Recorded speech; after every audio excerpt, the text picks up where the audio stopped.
Y el proyecto que reajusta el salario mínimo pasó, lo decíamos, a la sala del Senado tras ser aprobado por las comisiones unidas de Hacienda y Trabajo. Esta iniciativa contempla un subsidio a las pequeñas y medianas empresas que llegaría a 26.000 pesos a partir de agosto. Vamos a conversar del tema. Estamos en contacto con el senador de la UDI, Juan Antonio Coloma. Gracias por el contacto, senador, muy amable. Buenos días. Muy buenos días, ¿cómo están ustedes? Gracias por conversar con nosotros. Bueno, finalmente se cierra este proceso en las comisiones, pasa a la sala, con algunas pequeñas modificaciones, en particular un aumento del subsidio para las pymes. ¿Quedaron conformes, senador? Mira, la verdad es que siempre el salario mínimo es uno de los desafíos grandes que tenemos en Chile, porque uno siempre aspiraría que sea una cantidad mayor, pero obviamente siempre hay que jugar para que la pyme no tenga que despedir personas y con eso aumenta el desempleo. Siempre son cosas difíciles, pero creo que se llegó a un buen acuerdo. El proyecto del gobierno lo cambiamos, tuvimos reuniones directas de Chile Vamos y el fin de semana con el ministro de Hacienda y llegamos a 3 cambios importantes. Primero, se mantiene el aumento a 380.000 pesos el salario mínimo, a partir de agosto 400 y después, si hay una inflación alta, 410. La diferencia es que el aporte que iba a hacer el gobierno, que era de 22.000 pesos de aquí a diciembre, se sube a 26.000 pesos a partir de agosto, lo que obviamente es un alivio bien importante a las pymes. Adicionalmente se incluye a todas las pymes, porque en el proyecto original eran solo las más pequeñas y había las medianas que quedaban afuera de ese beneficio y obviamente no nos parecía que era justo. Y por último, y algo bien importante, que la canasta básica, que aquella que se da para de alguna manera enfrentar los problemas de inflación que lamentablemente nos golpean tan fuerte, incluso hacen que el mismo salario mínimo no sea tan alto, el alza real por la inflación, que duraba hasta diciembre, se postergó, la pedimos que quedara hasta abril y así fue acordado. Así que creo que es buen acuerdo, creo que es bueno llegar a acuerdos en un momento en que todo parece tan diferenciado. Ahora, y respecto al salario mínimo, también está cruzado por las proyecciones, ¿no? Porque ya esto también venía con esta indicación de que si es sobre el 7% del IPC de aquí a diciembre se extiende. ¿Eso ya también se conversó, está zanjado, estuvo siendo parte del debate también, senador? Sí, esto está también zanjado, porque hay un problema aquí que Chile tenemos que... el peor de los impuestos, que es la inflación. Entonces, cuando uno dice sube de 350 a 380.000 pesos salario mínimo, uno dice, bueno, una buena noticia en términos normales.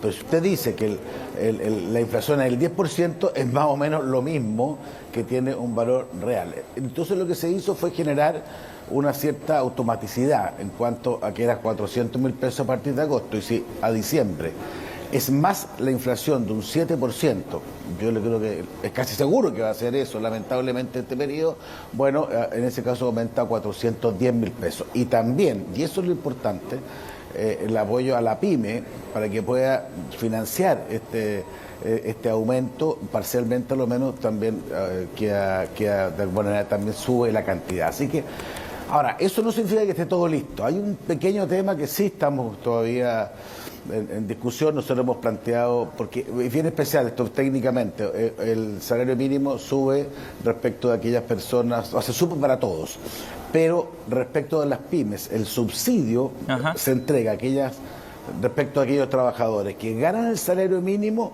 o el salario, que son 3.50 hoy día, o el salario mínimo más la gratificación, que son como 437.000 pesos. Pero aquellas personas que, por ejemplo, ganaban 370.000 pesos, o sea, 3.50 más, no sé, una hora extraordinaria de 20.000 pesos adicionales, que van a subir hoy día a 380, por esas personas que las pymes no tienen el beneficio de los 22.000 pesos o los 26 con posterioridad. Es un tema que dicen que el gobierno dice que hay una dificultad técnica muy grande. Bueno, tratemos de resolverlo. Hoy día todavía en la sala podríamos llegar. Si llegáramos a ese acuerdo, es un acuerdo completo. Y yo, como presidente de la Comisión de Hacienda, voy a instalar hasta el último minuto ese esfuerzo. Reconozco que aquí ha habido buena voluntad de todas las partes, porque a veces esto termina mal, creo que está terminando bien, pero esto sería, creo que el punto que falta para llegar a un buen entendimiento.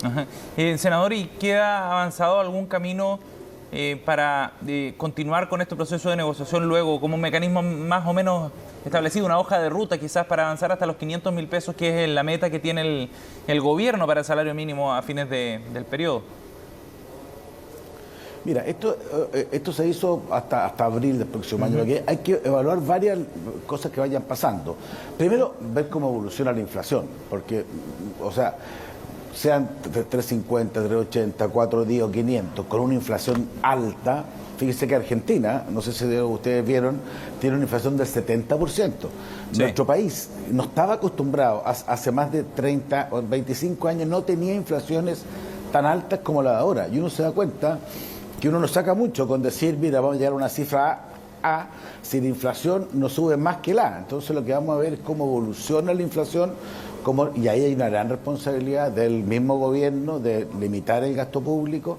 Hay una responsabilidad del Banco Central, que la ha ejercido en cuanto a subir la tasa de referencia, porque la única forma de que esto no sea una espiral que al final hace que el dinero no valga nada. Entonces, el acuerdo es hacer un seguimiento respecto de este periodo, lo que ocurra con la inflación y lo que ocurre con el empleo. Si eso de alguna manera se puede armonizar, se puede ir mejorando. Ahora, hay muchas cosas que vamos a tener que discutir en los próximos meses. Ojalá que haya un espíritu de entendimiento. Senador, lo quiero llevar a otro tema. Me imagino que se imagina este anuncio que hizo ayer el gobierno de estado de excepción en la macrozona sur. ¿Es oportuno, cree usted, la medida que anunció ayer la ministra del Interior? A ver, dos comentarios. Primero, uno queda bien como sorprendido porque nosotros dijimos que había que hacer esto hace ya mucho rato. El gobierno se cerró los oídos, dijo no pienso, no por ningún motivo, y al final, por producto de las circunstancias, producto de que efectivamente la violencia no tiene color político y ataca a todas las personas, al final tuvieron que revertir el proceso. Y otra cosa es con guitarra, y creo que tuvieron que usar algo que es lógico en todas las democracias. Hay medidas excepcionales para momentos excepcionales. Es el uso racional de la fuerza. Esto ha estado siempre en nuestras normas constitucionales. Espero que no están claros en la futura, y casi todos los países lo tienen. Dicho eso, me parece que es una decisión que era indispensable. La porfía de la ministra y de algunas personas vinculadas al gobierno estaba generando un daño mayor. Segundo, dicho eso, a mí me sorprende que se diga que es acotado. Es como una fórmula, como hay una cierta complejo de estar dispuesto a usar las herramientas de la ley y de la Constitución para enfrentar los momentos difíciles. Y eso a mí siempre me extraña, porque si uno, por ejemplo, dicen que solo en algunas carreteras, mire, la delincuencia, el violentismo, no anda preocupado de andar por las carreteras principales. O sea, esto obviamente puede ayudar a que haya un libre tránsito en algunos lugares.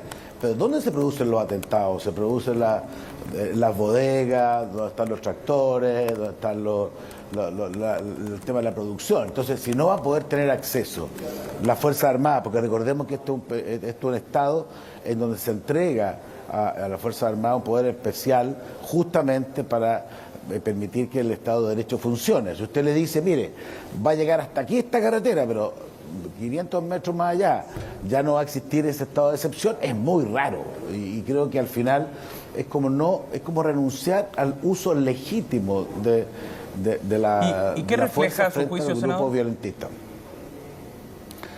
Mire, refleja a mi juicio una incomprensión, que yo creo que es el gran problema de este gobierno, de la naturaleza de la violencia, y una cierto complejo de poder actuar en forma enérgica frente a aquellos que violenten la ley y que asolen los lugares de Chile.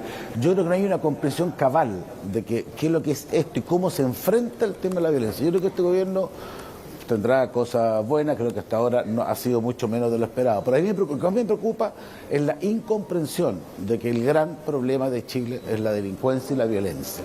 Y mientras se renuncie a usar o no se atreva a usar todas las medidas que el Estado democrático plantea, el uso de la fuerza razonable, bajo la ley, no es de forma arbitraria, va a ser esto siempre como a media, siempre un poquito, siempre eso. En estas circunstancias yo creo que es lo que es un error muy serio. Es un cierto complejo respecto de cómo deben enfrentarse momentos tan difíciles que yo espero sean capaces de ir revirtiendo, porque creo que la serenidad en Chile hay que recuperar la paz, hay que enfrentar la violencia, porque es lo que el ciudadano está pidiendo. No hay nada más terrible que vivir asustado, que no se cumplan las normas, que todos los días uno se acostumbra a ver atentado acá, atentado allá, eso sin respetar ninguna norma. Eso es lo que no puede seguir, lo digo honestamente, y ahí es donde uno esperaría del gobierno que estos pasos tímidos que se están dando con cierto complejo sean mucho más resueltos, porque yo creo que el país lo exige. Pero en todo caso, ¿valora la decisión? ¿Es tardía, como han dicho de algunos sectores, o lo más que le preocupa es este concepto de acotado, ¿no? que se va a aplicar definitivamente en las carreteras, ¿no? Yo decía, primero, bueno, a lo menos bien que se haya cambiado o haya habido una vuelta de carnero, como han dicho algunos, en el sentido de que jamás se iba a usar este sistema, darse cuenta a los 2 meses de gobierno que sí había que usarlo, y que aquellos gobiernos anteriores que lo usaron el mismo sistema tenían buenos argumentos, no eran personas que estaban arbitrariamente actuando. O sea, bien que se recurra, pero no está mal que se acote, y porque es como decir, mira, yo voy a dar una lucha contra la violencia, pero con un brazo. Yo digo, pero ¿por qué? Hágalo con los 2 brazos, hágalo conforme a la ley, hágalo respetando los derechos, pero hágalo con la fuerza que la Constitución le permite, porque de lo contrario, los violentistas se van a dar cuenta que van a estar con alguien que va a estar con un brazo. Eso a mí no me parece razonable desde un punto de vista conceptual. Y yo le pido al gobierno que esto rectifique, que si se va a usar mecanismos que están establecidos en la Constitución democrática, entonces que lo use en su integridad, no acotado, porque al final eso es una señal equívoca que se da justamente a lo que son los sembradores de violencia. Bien, senador Coloma, gracias por conversar con nosotros esta mañana, muy amable. Que tenga buen día, senador. Buen día, hasta luego. Gracias a ustedes. Chao, hasta Nos luego. vemos. Gracias.